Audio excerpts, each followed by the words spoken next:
bienvenue dans l'émission Parole de femmes. Nous sommes à la dernière émission de cette semaine, et oui déjà mesdames et messieurs, et nous sommes toujours avec le pasteur Marcel. C'est bon? Cette fois-ci, c'est bien.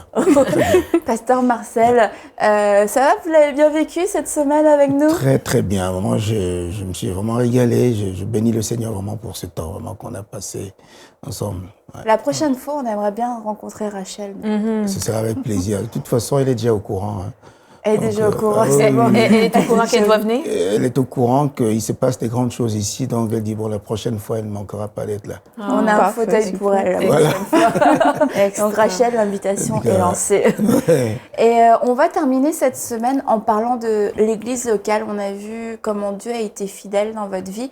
Et puis, une des clés, en fait, pour avoir expérimenté la fidélité de Dieu et puis pour avoir vécu aussi et vivre un certain succès au niveau de votre ministère de la louange, et que peut-être certains vous ignorez, c'est que le pasteur appartient à une église locale et que depuis combien de temps? Depuis 13 ans maintenant. Depuis 13 ans, vous faites partie de l'église CRC avec le pasteur David et Jocelyne Goma. Voilà. Et je trouve ça vraiment super parce que il y a sûrement beaucoup de gens qui se disent « Ah, bah, pasteur Marcel Boungou, il fait sa vie tout seul. Il peut pas aller dans une église. » Oui, il doit pas être dans une église, mais vous avez un pasteur.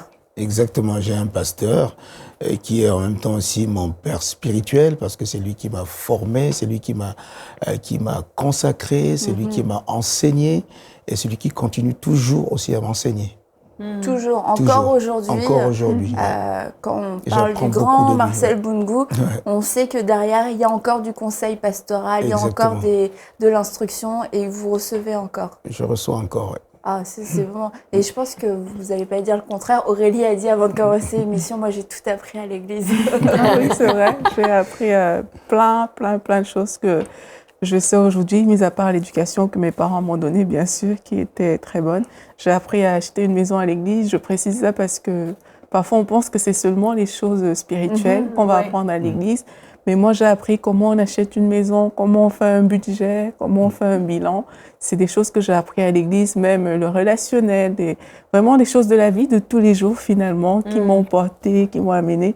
Et aujourd'hui, je sais ces choses et j'aurais pas été dans l'église que j'avais fréquentée, qui est vraiment un centre de formation aussi. J'aurais pas été dans cette église-là. J'aurais pas bénéficié des connaissances que j'ai aujourd'hui dans différents domaines de ma vie. Et de là, l'importance de bien choisir, d'être dirigé par l'Esprit de Dieu. C'est l'Esprit de Dieu qui nous conduit, mais pour dire, ton Église, c'est vraiment oui. un Franchement, on m'a beaucoup enseigné. Il y a eu les deux volets. Le côté spirituel a été bien garni. Le côté pratique, pratique de la vie de tous les jours a été aussi vraiment bien comblé.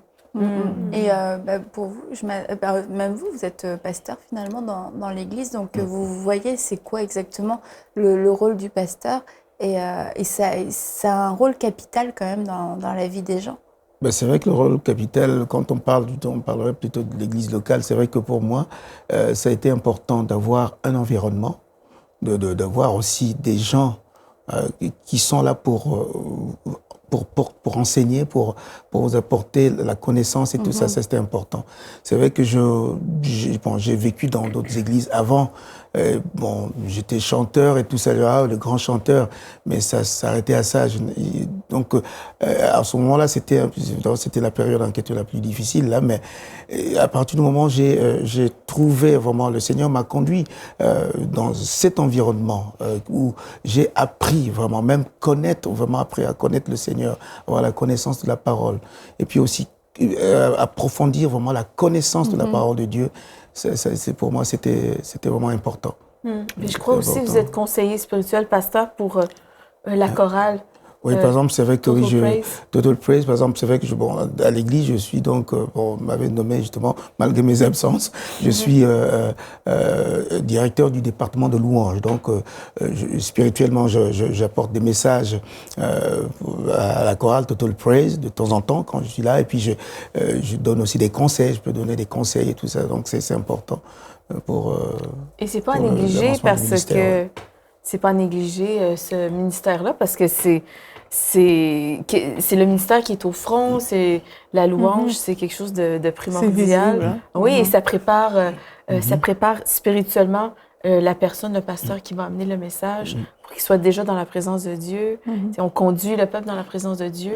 Donc, je trouve ça merveilleux que vous pouvez apporter aussi le dépôt que Dieu a mis en vous à ses adorateurs. Exactement. C'est surtout aussi, c'est vrai que pour beaucoup même des chantres de la chorale Total Praise ou ailleurs, c'est vrai que ce qu'ils voient, c'est surtout le témoignage que je leur apporte par rapport aux expériences, à l'expérience que moi j'ai vécue, justement dans la durée, ils voient comment, surtout beaucoup pensent même que ça a été facile pour lui et tout ça. C'est jonché des épreuves, jonché des épreuves et tout ça qui font que c'est vrai que ça. Alors ils veulent savoir comment j'ai pu arriver. Mais il faut dire que c'est vrai que par exemple au CRC, pour moi ça a été le lieu où Dieu avait préparé vraiment pour me former et puis en même temps pour me propulser, non pas moi en tant que tel, mais pour qu'il puisse vraiment agir en moi d'une façon concise, d'une façon puissante en tout cas. Suite justement du fait de ce ministère, le CRC qui à un moment j'étais complètement perdu, mais ils m'ont pris dans ce moment-là, ils m'ont conseillé, ils m'ont formé, ils m'ont enseigné et tout. Et ça a été, je dirais même que le pasteur David, au départ, c'est un ami. C'est un ami. Mais au-delà de l'amitié que nous avons, c'est un homme de Dieu. Et moi, je respecte même la différence d'âge. Pour moi, c'est vrai que je suis plus âgé que lui, mais pour moi, c'est mon mentor, quoi. C'est celui qui m'a, c'est grâce à lui, c'est lui qui m'a vraiment apporté ce que j'ai aujourd'hui. Wow. Mais c'est super comme témoignage parce que oui, si on voit l'importance. Je serai toujours reconnaissant pour ça. C'est comme vous avez votre ministère, vous êtes plus âgé que votre pasteur. Dans beaucoup de cas, un dixième de ça, c'est déjà assez pour pouvoir voir l'Église comme une prison, comme un frein. Et je pense, je le sais et je le crois, que ça, c'est une des vérités, des grandes vérités qui font qu'un ministère peut connaître un succès et peut vraiment se maintenir dans une croissance et dans une promotion divine parce que vous avez des gens au-dessus de vous qui sont là pour vous aider, pour vous encourager, pour vous protéger aussi. Et comme on l'a dit, puis je pense que ça se dégage vraiment de vous, c'est toute cette humilité qui est toute cette humilité. Vraiment. Et quand la Bible dit l'humilité précède la gloire, c'est clair. Honnêtement, il y a peut-être des gens parmi vous, vous avez un appel, vous voulez servir, vous voulez faire des choses, mais votre pasteur, il comprend rien, c'est un gros nul, il n'a pas eu la révélation, votre église locale, on n'en parle même pas. Mais en fait, voilà, ce qui vous manque, c'est l'humilité. L'humilité de se soumettre à une autorité. Et dans votre cas, vous auriez pu dire, j'en ai pas besoin. Vraiment? Dieu m'a élevé, j'ai un ministère international. J'ai pas besoin de conseils de personne. J'ai réussi dans la vie. Mais non, au contraire, votre pasteur, qui est plus jeune que vous, c'est pas petit à dire parce qu'il y a beaucoup de personnes qui refuseraient de se soumettre à quelqu'un qui est juste simplement plus jeune en âge. Mais combien c'est bénéfique de se soumettre à quelqu'un, peu importe, c'est un principe biblique. Et voilà, vous en êtes bénis et vous recevez constamment. Et voilà, c'est ce verset d'Hébreux 13, je crois que c'est Hébreux 13 qui dit obéissez à vos conducteurs spirituels car ils veillent sur vos âmes, parce qu'ils auront des comptes à rendre. Et c'est très important. Puis de toute façon, tout le royaume de Dieu fonctionne comme ça. On doit obéissance à Christ. Les conducteurs spirituels doivent obéissance à Christ, l'Église doit obéissance à Christ et à ses conducteurs spirituels. Et les conducteurs spirituels à leurs propres conducteurs spirituels. Et c'est une sécurité d'avoir des comptes à rendre à quelqu'un et d'avoir aussi de la révérence et du respect pour ceux que Dieu a placés en autorité sur nos vies. Et c'est vrai qu'on vit dans une période, et moi je l'ai remarqué encore récemment, où il y a beaucoup de rébellion. Et il y a beaucoup de cette pensée, mais qui il est, lui, pour m'apprendre comment ça marche? Je ne sais pas si vous avez remarqué ça. Et c'est très moderne comme pensée. Ça fait peut-être une quarantaine d'années que ça s'est installé. C'est vraiment phénoménal et je pense que c'est quasiment mondial. on respecte de moins en moins l'autorité qui est placée au-dessus de nous. Et dans l'Église, ça se sent. Il y a de moins en moins, disons, de prise en compte et encore moins de respect pour celui que Dieu a placé en autorité pour nous nourrir, pour nous encadrer, pour nous encourager. Parce qu'on oublie cette chose fondamentale, c'est que c'est Dieu qui les a placés là. Et ils auront des comptes à rendre pour nos âmes parce qu'ils veillent sur nous. C'est ça leur mandat. Et on leur doit respect. On doit les écouter, les respecter, les honorer. Et puis écouter ce qu'ils ont à nous dire. Et comme vous dites, c'est comme tu disais aussi Annabelle, c'est la clé de la réussite d'un ministère. Parce qu'elle est comme dans la protection, c'est comme une place forte, une église. Hein. C'est un oppidum romain, là. On est protégé. On est bien, on est protégé, on est à l'abri. Et si jamais notre pas chancelle, il y en a d'autres pour nous relever. Et nos conducteurs spirituels sont là pour nous corriger, pour nous dire attention, tu es en train de faire fausse route. Relève-toi, ça va mieux aller. Avoir des paroles pour nous d'encouragement, de connaissance, de sagesse. Dire c'est une précieuse richesse l'église locale. Et ceux qui pensent pouvoir vivre leur vie chrétienne sans église locale, ils se trompent, mais gravement, parce que l'église locale est donnée par Dieu, elle est instituée par Dieu, c'est l'église de Christ. C'était l'idée de Jésus. On ne peut pas parce que j'entends souvent, moi je l'entends, des gens qui disent, moi je suis chrétien, mais je fais partie de l'église universelle. Je n'ai pas besoin d'église locale. Il faut qu'ils comprennent que c'est pas une option. C'est pas une option, c'est Christ qui a fondé son église et les autorités nous ont été données pour nous nourrir, nous encadrer, nous protéger. Et ceux qui pensent pouvoir s'abstenir de ça, ils se trompent. Et l'église locale est précieuse et si vous ne faites pas partie d'une église locale, cherchez-en une, parce que c'est le lieu que Dieu a préparé pour vous, pour que vous épanouissiez dans votre foi. Ça me fait penser à... Parce que ce que Mathilde a dit, c'est vraiment trop bien. Son idée. Et dans le psaume 133, on dit qu'il est bon pour des frères de se retrouver ensemble. Parce que c'est là que le Seigneur envoie la bénédiction. Mais si tu n'es pas là, tu es là-bas. Et on n'a pas dit... Wow, c'est profond, ça. C'était pas là, t'es là-bas. On n'a pas dit il y a un lieu qui s'appelle là. Aussi, c'est ça que les gens doivent aussi doivent comprendre, c'est que le là qui est utilisé, c'est dans l'église que les frères, les sœurs, ils se retrouvent ensemble. Et c'est là que Dieu envoie la bénédiction. Et quand on n'est pas là, on est là-bas. Non, il n'y a pas la bénédiction. Et c'est mieux d'être là que là-bas, on n'est pas dans l'idée de Jésus. C'est vrai que ça, c'est ce que j'enseigne même, moi jeune, les chants dans l'église, beaucoup disent, bon, ouais, j'ai un don, j'ai des talents, voilà, je veux bien exercer, mais l'église, on ne veut pas me donner la place. Ce n'est pas comme ça qu'il faut voir les choses. C'est-à-dire, pour moi, d'abord, il y a une question d'implication, à savoir ce que tu le fais pour quoi et pour qui. Parce que si tu le fais pour qu'on te voit, toi, pour toi, eh ben, c'est vrai que ça peut pas marcher.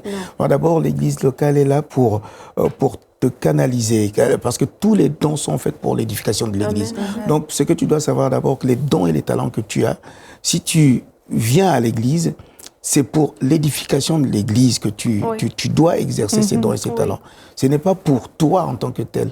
Et ça, souvent, on commence à dire, le pasteur n'est pas plus grand que moi et tout ça. Donc, il y a tout ce conflit-là souvent qu'il y a.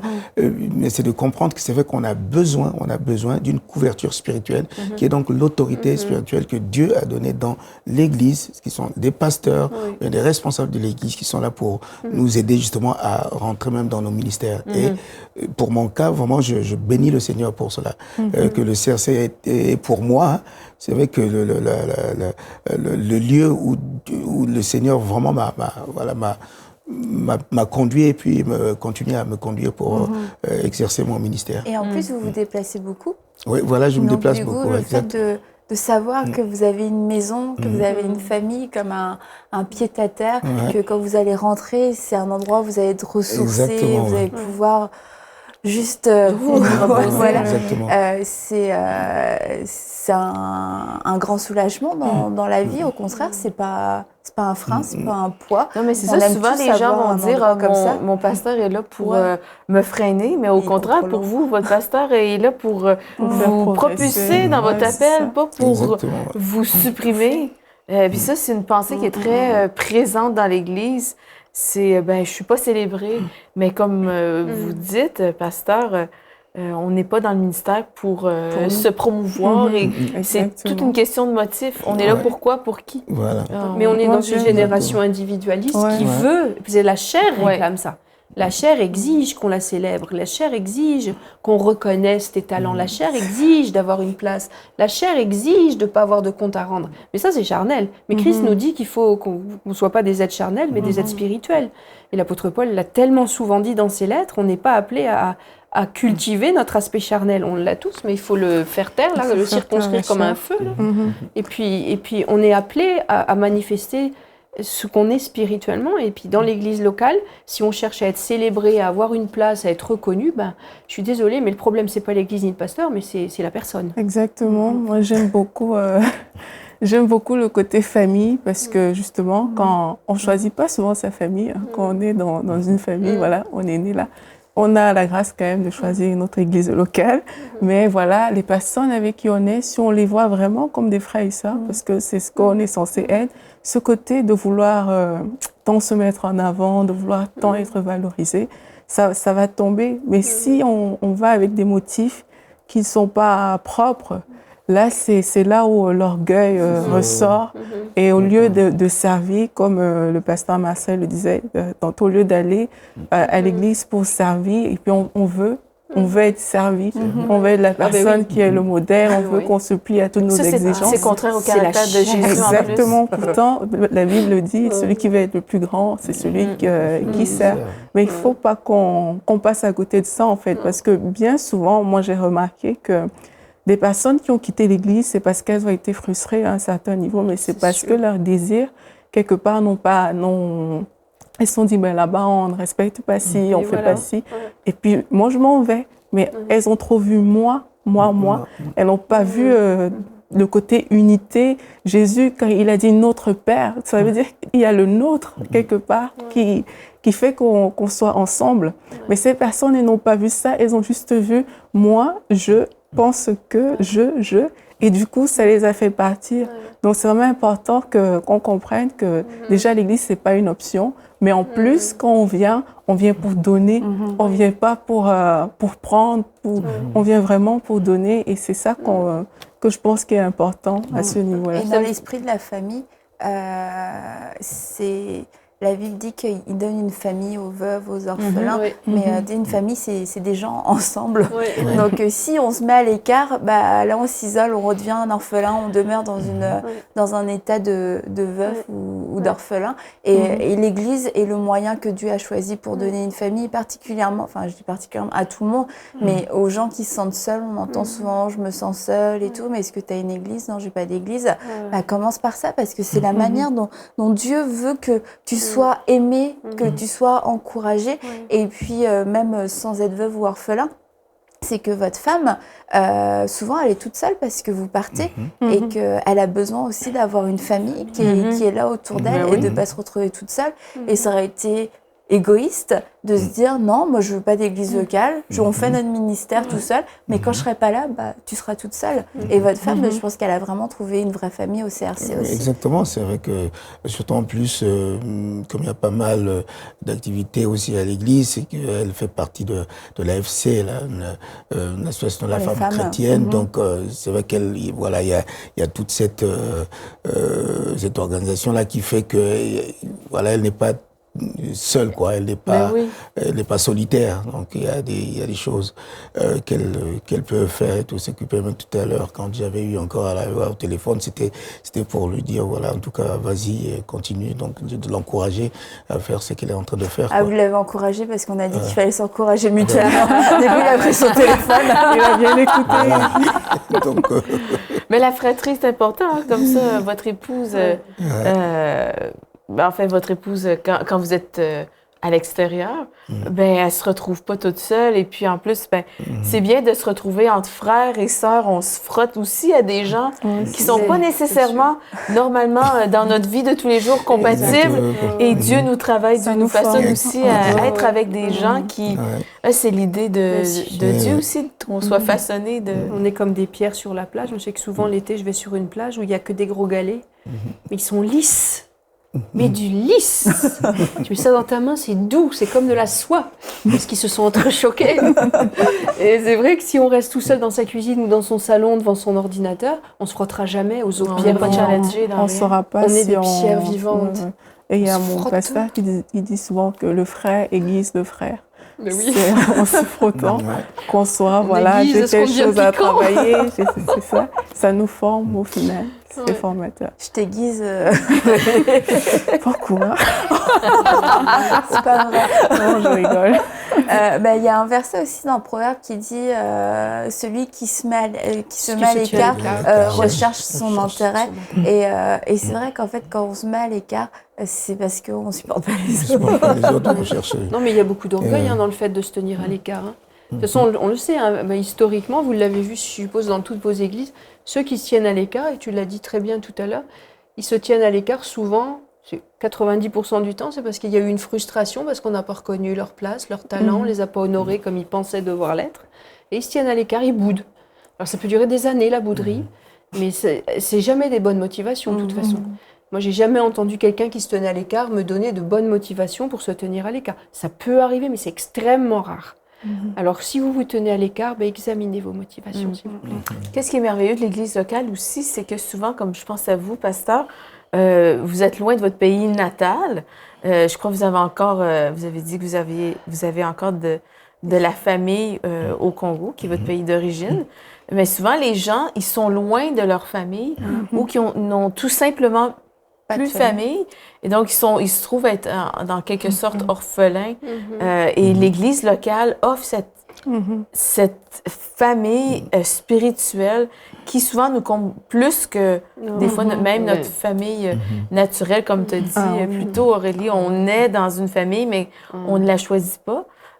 Mais Dieu qui nous conduit, va nous conduire vers la famille spirituelle dans laquelle il veut qu'on soit planté. Puis il y a un beau verset qui dit « Frayez le chemin à celui qui s'avance à travers les plaines. L'Éternel est son nom. Réjouissez-vous devant lui, le Père des orphelins, le défenseur des veuves. C'est Dieu dans sa demeure sainte. Dieu donne une famille à ceux qui étaient abandonnés. Il délivre les captifs et les rend heureux. » Donc, il y a vraiment beaucoup d'avantages à aller dans la maison de Dieu à chaque semaine.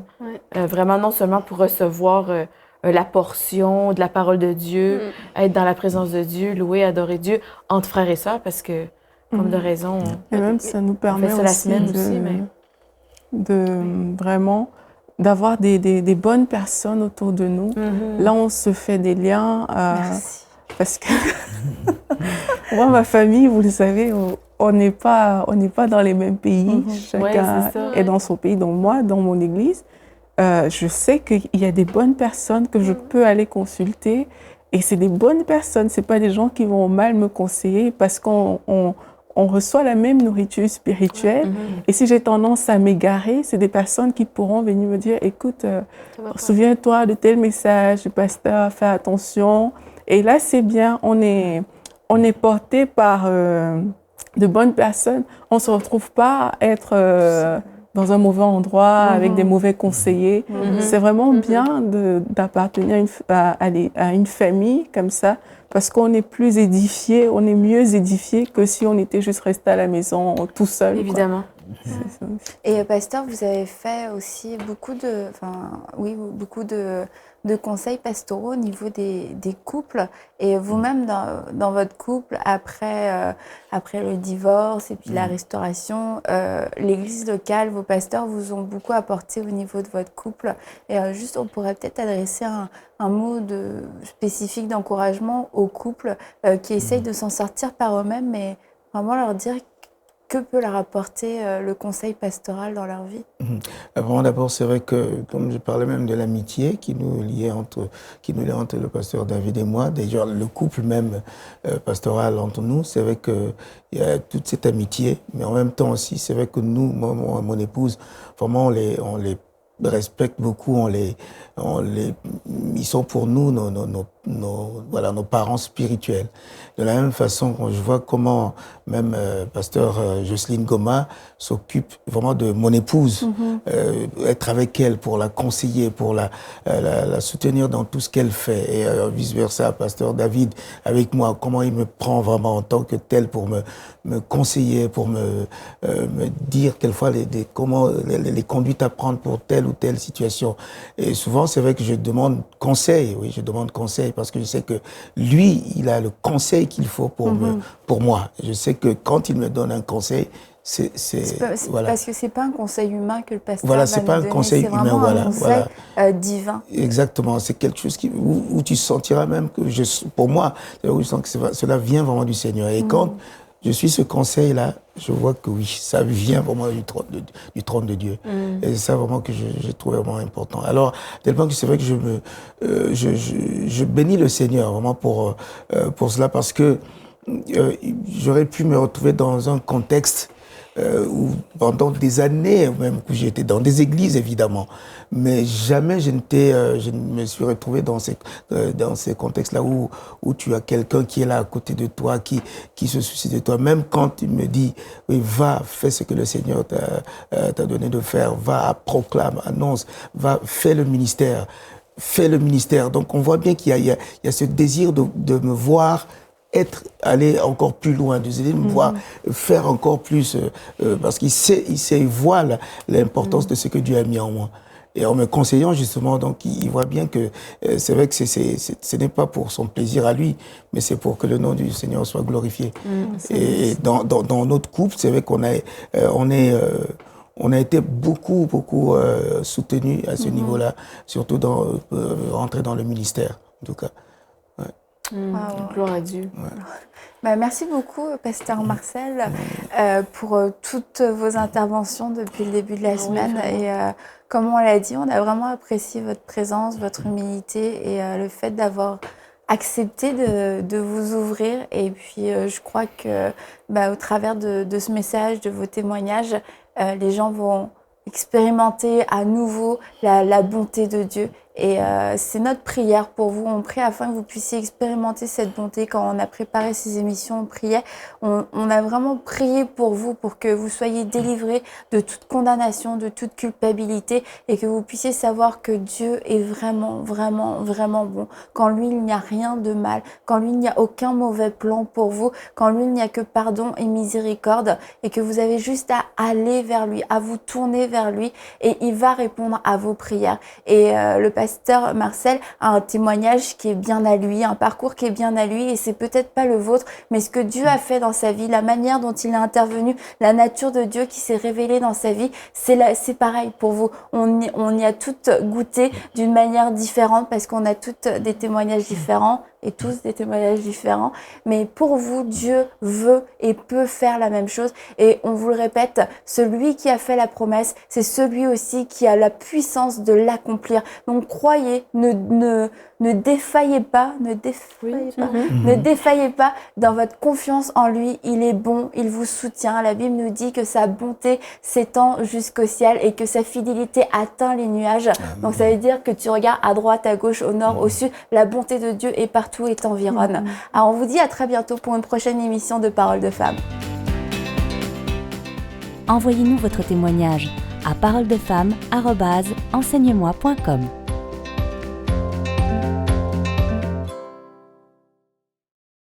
Cette émission est rendue possible grâce au précieux soutien des partenaires d'Enseigne-moi Canal International. Retrouvez tous nos programmes sur enseigne-moi.com.